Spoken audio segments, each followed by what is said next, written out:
2023 is officially behind us, and what a peculiar year it was for Marvel Studios. I know, right? I know, huh? From some of the highest of highs to lowest of lows, financial degradation, resignations, a year of strikes from directors, writers, and actors alike, and plenty of other behind-the-scenes drama from within the VFX and animation departments, as well as actors on trial. What? Are you joking? It was also the year of sequels for the MCU, with every film being a direct sequel and in some cases even more, and we got not one, not two, but 3 sophomore seasons from the MCU's Disney Plus TV series, which I think will all certainly make this year's ranking a bit more interesting. That said, I doubt this ranking will be the same for everyone, but I would certainly love to see what worked for you and what didn't, what were the nice surprises and the terrible letdowns from this past year. Let me know all that and more, and I'll meet you guys down in the comment section after the video. But enough chit chat, let's get started.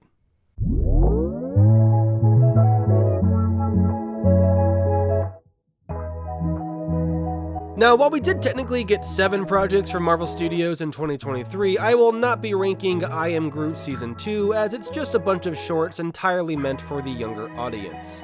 It's not trying to do anything miraculous narratively, but even so, I doubt I'd put it below my number 6. That's right, kicking things off at the bottom, my hot garbage number 6 is Secret Invasion.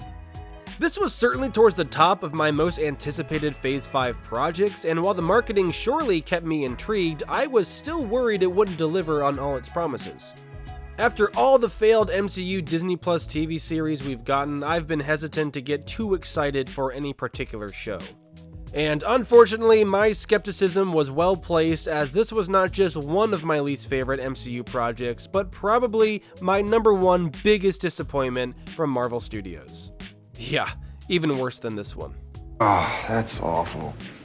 I could talk all day about where the show falls weak narratively. I could talk all day about the waste of Maria Hill's death, which was just a pure example of fridging at its best. I could talk all day about the wasted potential for a real Secret Invasion project or event, one that doesn't undo years of deliberate, meticulous character work while simultaneously sacrificing characters' integrity for the sake of moving things forward to God knows where they sure didn't.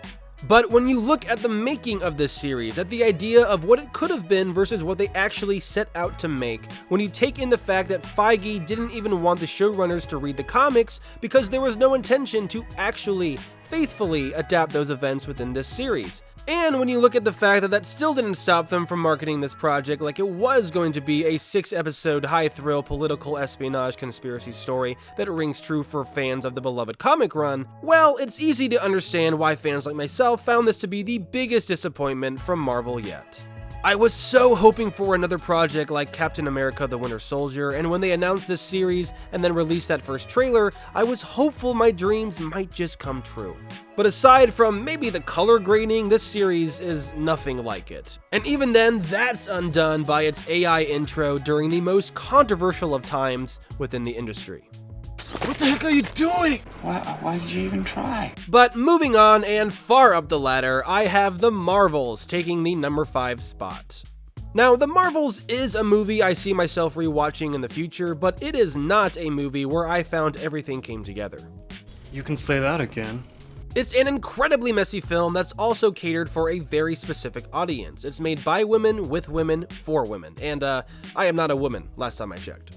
So for me, this is not a film that I personally resonated with, but my wife loved it, as did her mom and sister, so I would say it succeeded with its target audience. Now, I will agree that Iman Vellani as Kamala Khan absolutely steals the show, and I personally enjoyed seeing Monica Rambeau again, even though she and Nick Fury felt like completely different versions of their characters, with Monica being overly serious and cold, and Fury lacking that traditional intensity. I can see where some people might struggle with this film's tone and why they might find it imbalanced, but in my eyes, the film knew exactly what it wanted to be. It's just not a film made for people like me, nor do I think it was executed as well as it could have been. For starters, its dialogue reads like an episode of Gilmore Girls, where everything is fast-paced and you can easily miss a line if you're not completely dialed in. Which, ironically enough, took me out of the movie quite a bit, as it really just felt like the actors were reciting memorized lines rather than characters caught up in emotional scenes or intense battles where the stakes are raised. I do think the actors, especially the lead actresses, did their best given the material they had to work with, given the story that was being told, and given how little runtime the creative team and/or the studio allowed them to make it all work. But that's the problem. In more ways than not, it just didn't work. Cause it's not just the dialogue that's fast, the whole film is fast. So fast that no emotional weight comes through, there's no time for our characters to process and reassess the situations, no time for the scenes to breathe, and no time for us the audience to catch up to the roller coaster of a ride this film is trying to be. This is the shortest MCU film to date, and you feel it. It's not as bad as Secret Invasion, but given it's a sequel to Captain Marvel, a sequel to Miss Marvel, a botched sequel to Secret Invasion, and a spin-off sequel to WandaVision, it's not a whole lot better. There's just too much homework for too average of a film. Well, that's unfortunate. Moving on, it was a tight race for this spot, but coming in at number 4, I have Ant-Man and the Wasp: Quantumania. Personally, I quite like this one. It felt very much like a Phase 3 film to me. However, I also completely understand where all the criticism is coming from, and I agree with most of it. I really like the inclusion of Cassie Lang here, and all the ideas offered for her character are bright ideas in my book. The issue is that nothing is fully developed, nothing is fully realized. Not a great plan.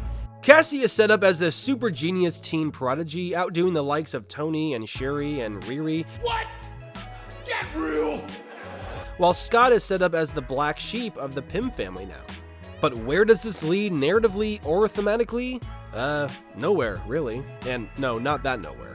The only thing slightly utilized is her desire to help the little guy no matter the cost to her, with her and Scott uniting in the end to save the quantum realm. However, even then, for Scott, it's more about saving Cassie and the surface and keeping Kang trapped than it is to look out for the little guy. He's not working together with her and her philosophy, he's working despite of it. I also agree with the criticism revolving around Janet. In Ant-Man and the Wasp, she sends Scott back into the quantum realm using a connected device to harvest quantum energy, and then comes in hot this film saying that you should never send signals into the quantum realm. It's a minor thing, but still an odd and annoying inconsistency for her character. Yeah, what's up with that? And I also can understand where people are coming from on the notion of the disjointed sense of tone within this film. However, personally, I have to disagree. I liked that MODOK was silly and weird, cause breaking news, he's silly and weird. He's always been that way, and so it doesn't bother me how goofy he is, or even how bad the CGI gets for him. Honestly, the worse the better. And when Kang was on screen, MODOK became invisible to me. Majors had an awesome presence on screen, just unfortunately a terrible one off screen. Huh? Who would have thought? Not me. Oh, that's awful. I'm angry. I'm spitting angry. I'm like a tornado of anger, swirling about. My heart rate is dangerously high right now. When Kang was in the room, he brought gravitas to the scene. He brought tension and stakes. You're an Avenger. Have I killed you before? You feared him and feared for our beloved characters' lives. Which is why it really peeved me that there were no consequences whatsoever for our heroes. And that's the name of the game with Marvel lately, in my opinion. Every time there's a chance to take a bold stride forward, something they never shied away from in the beginning, they miss the opportunity, opting instead for a generic, safe, and boring turn of events that leaves a sour taste in my mouth.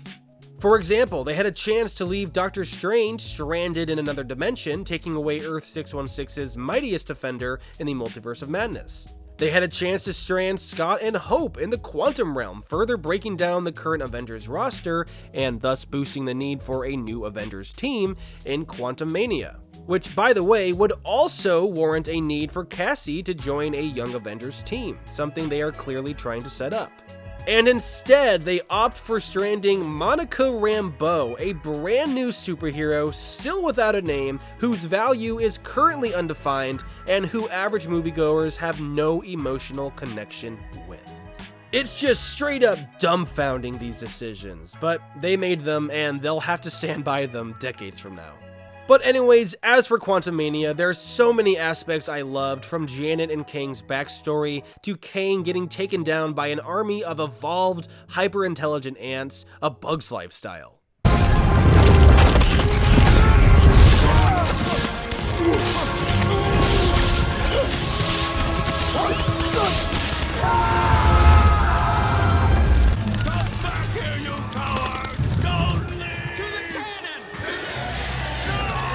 As for the action, I found it generic for the most part, but it also came with some very raw scenes as well as some psychedelic visuals that immersed you even more into the film. Honestly, the amount of previs and conceptual work done in pre-production, as well as the hard work by the many VFX artists in post, really paid off. This film feels like the MCU Star Wars in a lot of ways. It just gets bogged down by poor decisions during production and post, with no one to blame other than the infamous Marvel Committee. Not a great plan. But coming in just above it at number 3 is gonna be What If Season 2.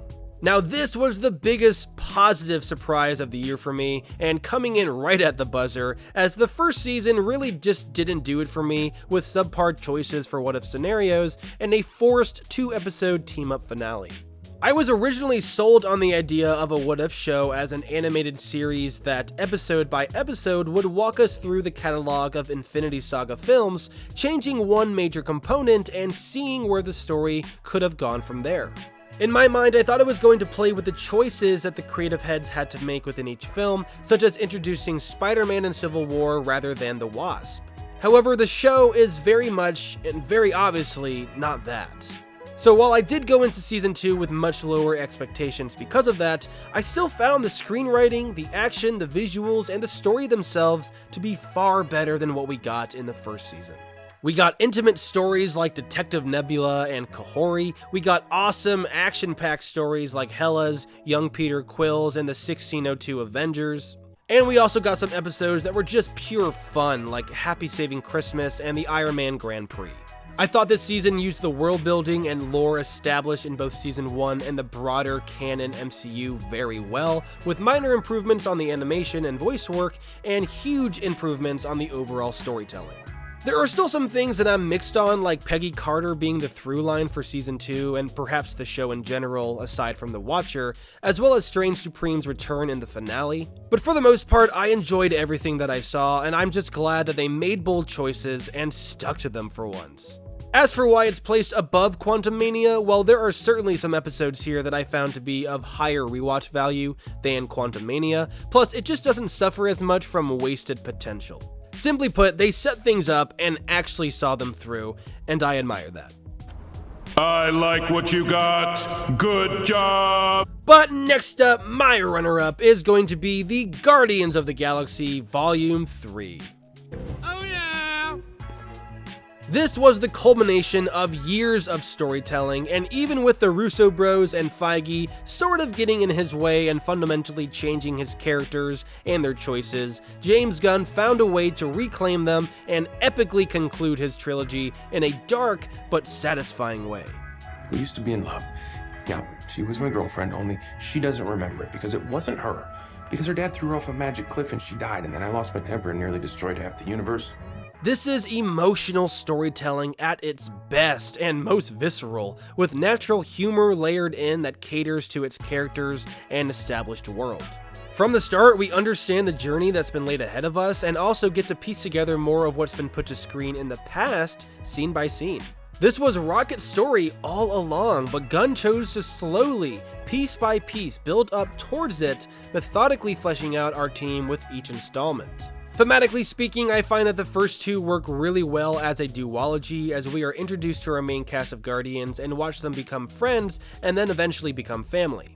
But this third and final installment exists to tie off the narrative for this ragtag team as it utilizes those previously established thematic elements.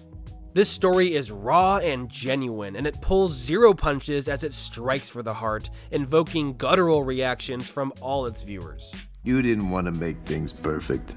You just hated things the way they are. I'll admit that at times it is hard to stomach, but by the end you get exactly what you want, as well as some twists that you didn't know you wanted.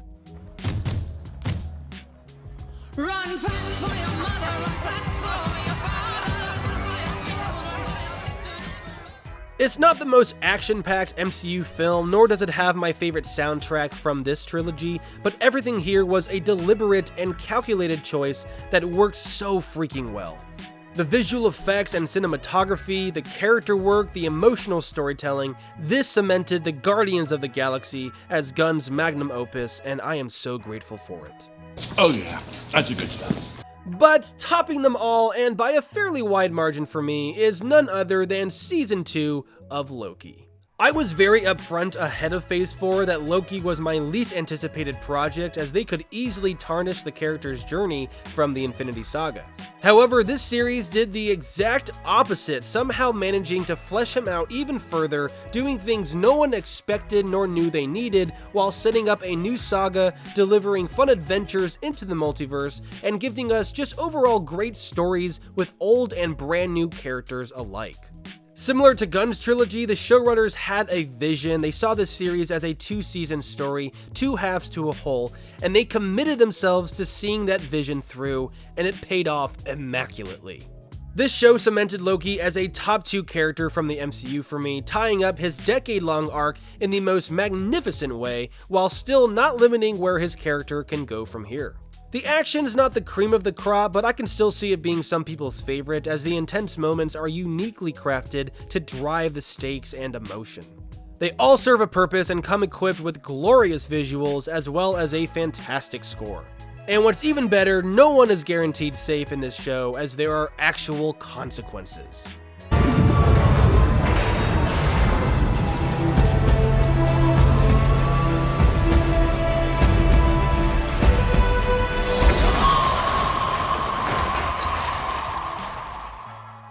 Loki becoming the god of stories is one of the most epic moments from Marvel for me, rivaling scenes such as Thor's entrance into Wakanda, Cap wielding Mjolnir, Thanos' snap, and both instances of I Am Iron Man.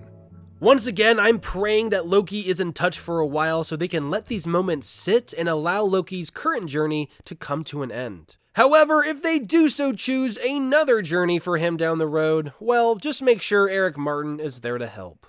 But that's just my ranking, and again, I would love to see yours down in the comments below. Let's talk the worst and best of 2023 together, and then shift our focus to 2024, which has already begun with Disney Plus's Echo.